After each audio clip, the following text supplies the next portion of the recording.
Now my PC is connected to my pre-pan and this PC case.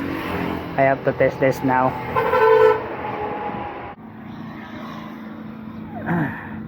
I use some kind of jumper. I used to my power supply 700 watts finally arrived. Here what it is covered safely and arrived safely.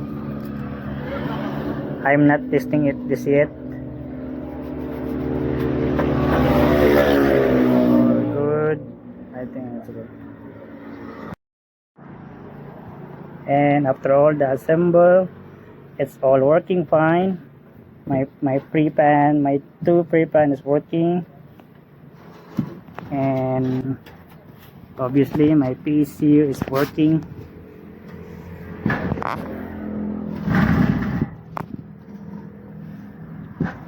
If in the air, the fan of the PCU doing just fine.